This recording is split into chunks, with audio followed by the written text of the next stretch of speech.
Dear student, welcome to SV academy. आप सभी का एसवी एकेडमी की ऑनलाइन क्लासेज में हार्दिक स्वागत है। आज हम class 10th subject Hindi lesson number 4 देव पाठ को पढ़ रहे हैं। पिछली वीडियो में हमने इस पाठ का प्रथम पद्य यानी प्रथम पद पढ़ लिया था। आज शुरू से इसका वापस हम रिपीट करते हुए तीनों पद्यों को पढ़ेंगे।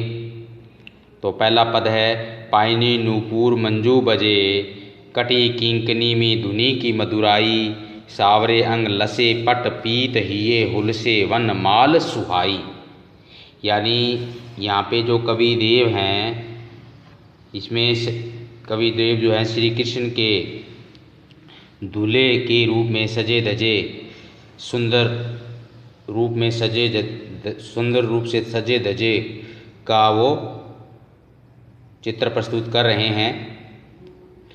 तो कवि कह रहे हैं कि पायनी पैरों में, नूपुर पायल या पाजेब, मंजू में सुंदर, बजे मिस बज रहे हैं, कटी मिस कमर, किंकनी करधनी, कीर्तनी होता है, करधनी होता है कमर का आभूषण होता है, धुनी मिस धवनी, मधुराई मिस मधुरता।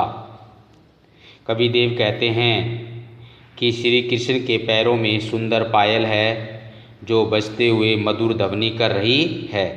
यानी श्री कृष्ण जी के पैरों में सुंदर पायल है जो बजते हुए मधुर ध्वनि कर रही है। मतलब जैसे वो कृष्ण बच्चा खेल रहा है तो उसकी जो पैरों में पहनी हुई पाजेब है, उसकी जो झनकार है वो बजते हुए सुंदर लग रही, ध्वनि उसकी अच्छी आ रही है। किटी किकनी में, जिसकी कमर में पहनी हुई करधनी सुंदर लग रही है और जिसकी ध्वनि अत्यंत मधुर है। सावरे अंग लसे पट पीत, सावरे में सांवले रंग, सांवले अंग में शरीर पर, लसे में सुशोभित, पट में वस्त्र, पीत में पीला यानी पीला वस्त्र, पट पीत में पीला वस्त्र, हिये मिस हृदय पर, हुलसे मिस आनंदित या शोभित, वनमाला वन के फूलों की माला। यानी श्री कृष्ण जी के सांवले शरीर पर पीला वस्त्र अत्यंत सुशोभित हो रहा है तथा उनके गले में वन के फूलों की माला सुंदर लग रही है। माथे की रीठ बड़े दृग चंचल, मंद हंसी मुख चंद जुनहाई। जुनहाई होता है चांदनी, मुख चंदनी मुख रूपी चंद्रमा, और मंद मिस हल्की हल्की या धीमी धीमी, चंचल मिस चंचल यानी स्थिर न रहने वाले, दृग मिस नेत्र, किरीट मिस मुकुट और माथे मिस मस्तक पर। यानी जिनके मस्तक पर सुंदर मुकुट विराजमान हैं, जिनके मस्तक पर मुकुट विराजमान हैं, जिनके नेत्र बड़े और चंचल हैं, जिनके नेत्र बड़े और चंचल हैं, तथा जिनकी मंद मंद हंसी मुख रूपी चंद्रमा की चांदनी जैसी प्रतीत हो रही है। जे जग मंदिर दीपक सुंदर, श्री ब्रज दुल्ह देव सहाई। सहाई होता है सहायक, ब्रज दुल्ह ब्रज के दुल्ह यानी ब्रज के दुल्ह। ब्रज दुल्हा का मतलब यहाँ पे है, एक ये भी कह सकते हैं ब्रज भूमि में एकमात्र सुंदर पुरुष। जग मंदिर जय मिस जय हो, जग मंदिर दीपक यानी जगत रूपी भवन में दीपक के समान।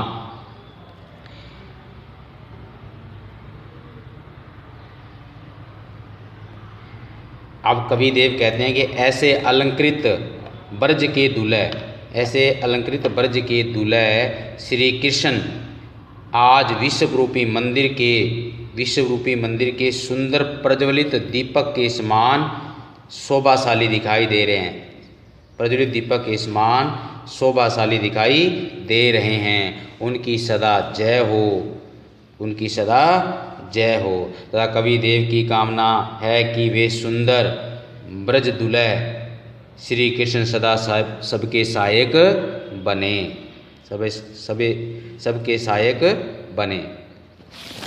दूसरा है, धार में धाय दसी निर्धार हवे, जाए फंसी उक्सी न अबेरी। धार मिस धारा में, यानी कृष्ण के प्रेम रूपी धारा में। धाय मिस दौड़कर या शीघ्रता। दसी मिस प्रवेश कर गई। निर्धार मिस बिना किसी आधार या सहारे के। उक्सी मिस निकली। अबेरी मिस निकाले जाने पर भी, निकाले जाने पर भी। यहाँ पे एक सखी यानी श्री कृष्ण के प्रेम में डूबी हुई एक गोपी अपनी आंखों की दशा का वर्णन करते हुए कहती है, यानी यहाँ पे जो एक सखी है जो कृष्ण जी के प्रेम में डूबी हुई एक गोपी अपनी आंखों का दशा का वर्णन करते हुए कहती है कि धार में धाय दसी निर्धार हवे जाए फंसी उक्सी न अबेरी। कि उसकी आंखें श्री कृष्ण के रूप सौंदर्य रूपी धारा में, यानी सौंदर्य रूपी धारा में बिना किसी सहारे के दौड़कर धंस गई है, बिना किसी सहारे के दौड़कर धंस गई है और उसमें ऐसी फंस गई है कि निकालने का प्रयास करने पर भी वहाँ से नहीं निकल पा रही है। री अंगराई गिरी गहरी गही फेरे फिरी ओ घिरी नहीं घेरी। री मिस रे, अंगराई मिस अंगड़ाई लेकर, गहरी मिस गहरी, गही मिस पकड़ कर या पकड़ने पर, फेरे मिस लौटाने पर, फेरे होता है लौटाने पर, फिरी मिस होता है लौटी, और गिरी पकड़ में आई, नहीं मिस नहीं, घेरी मिस घेरे जाने पर भी। यानी अरे सखी, यानी एक सखी दूसरी सखी से कह रही कि अरे सखी, अरे सहेली, यानी निकलना तो दूर, यानी मेरी आंखें वहाँ से निकलना तो दूर, अंगड़ाई लेकर उस रस रूपी धारा में और गहरी जा गिरी है। भी वहाँ से निकलना तो दूर, अंगड़ाई लेकर उस रस रूपी धारा में और गहरी जा गिरी है कि पकड़कर फेरने पर भी वहाँ से नहीं लौट रही है, वहाँ से नहीं लौट रही है। कहने का आशय है कि श्री कृष्ण जी के रूप सुंदरता से यानी रूप माधुर्य से वापस नहीं आ पा रही, यानी उनके ऊपर रूप सौंदर्य को देखकर, उनको देखने के बाद वहाँ से वापस नहीं आ रही है। भी मैंने इन्हें घेर कर पकड़ने का काफ़ी प्रयास किया, परंतु ये घेरने पर भी नहीं गिर रही है। मतलब मैंने वहाँ से लौटने का प्रयास किया, लेकिन ये वहाँ से लौट भी नहीं रही है। देव कछु अपनो वस ना रस लालच लाल चिते भयो चेरी। रस लालच रस की लालची या प्रेम रूपी रस के लालच में आकर, चिते मिस देख कर, लाल होता है श्री कृष्ण यानी नंदलाल श्री कृष्ण नंद का पुत्र श्री कृष्ण के बारे में बात की। चेरी होता है दासी, यानी महाकवि देव वर्णन करते कहते हैं कि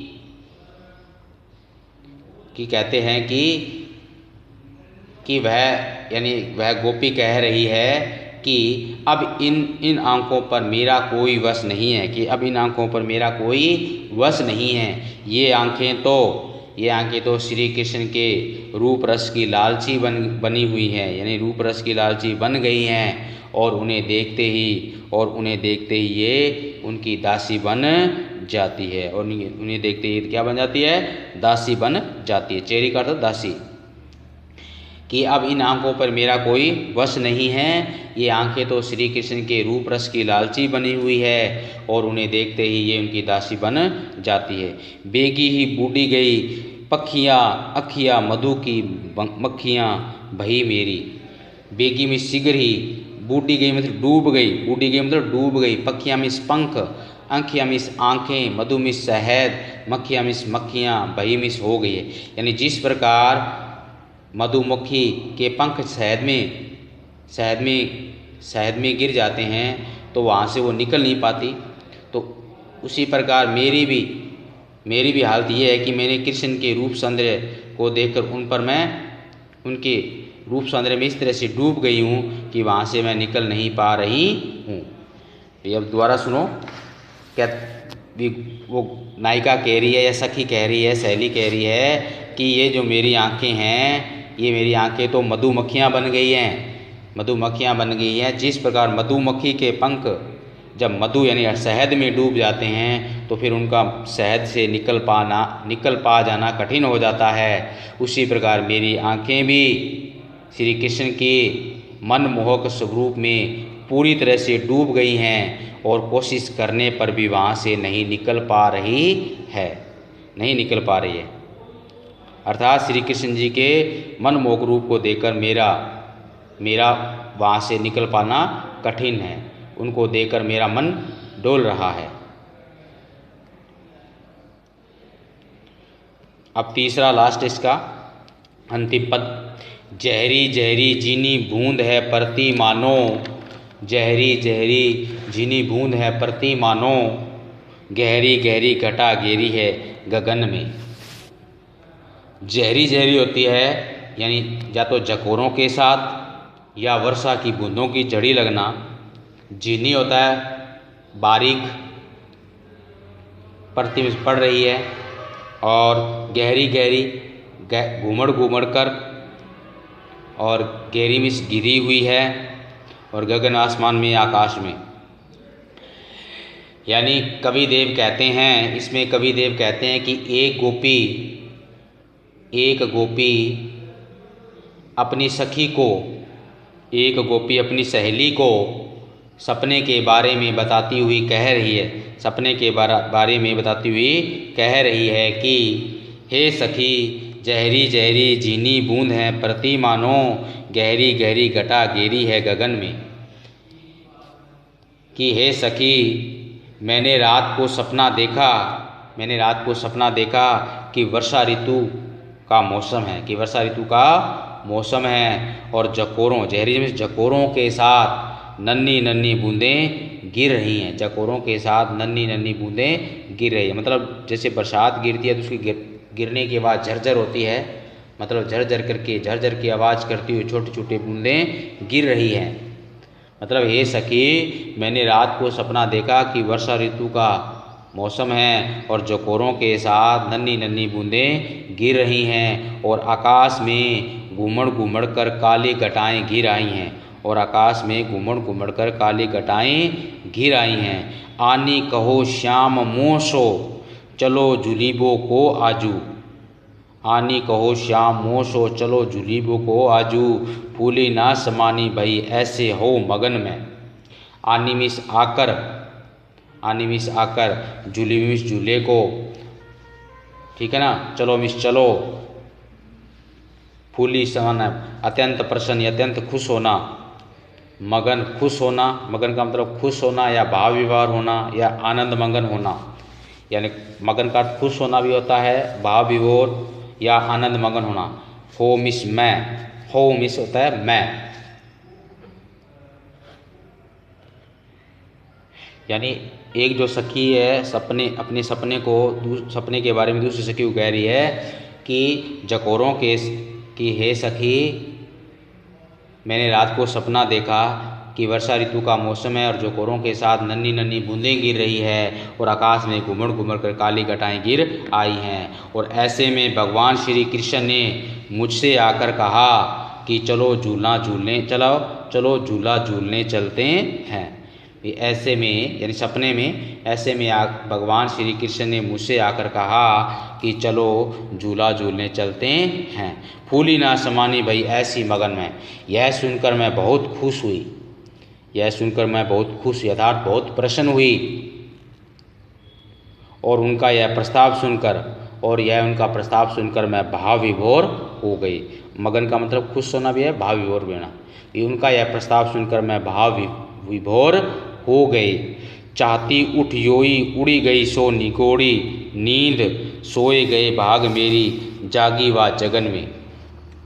जगन का अर्थ जग जाना या जागना, और सोए भाग में अभागी होना मतलब सो जाना, उठे मिस उठना, उड़ी गई मिस खुल गई, उड़ी गई मतलब खुल गई, निगोड़ी मिस निर्दयी या भागी।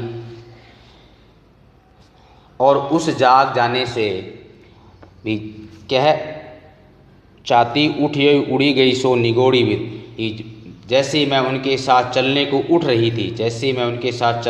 उठ रही थी कि मेरी अभागी नींद उड़ गई, कि मेरी अभागी नींद उड़ गई, अर्थात मेरी नींद खुल गई। सोए भाग मेरे जागी वा जगन में, और उस जाग जाने से ऐसे लगा, और उस जाग जाने से ऐसे लगा कि मेरे भाग ही सो गए हैं, और उस जाग जाने से ऐसे लगा कि मेरे भाग ही सो गए हैं।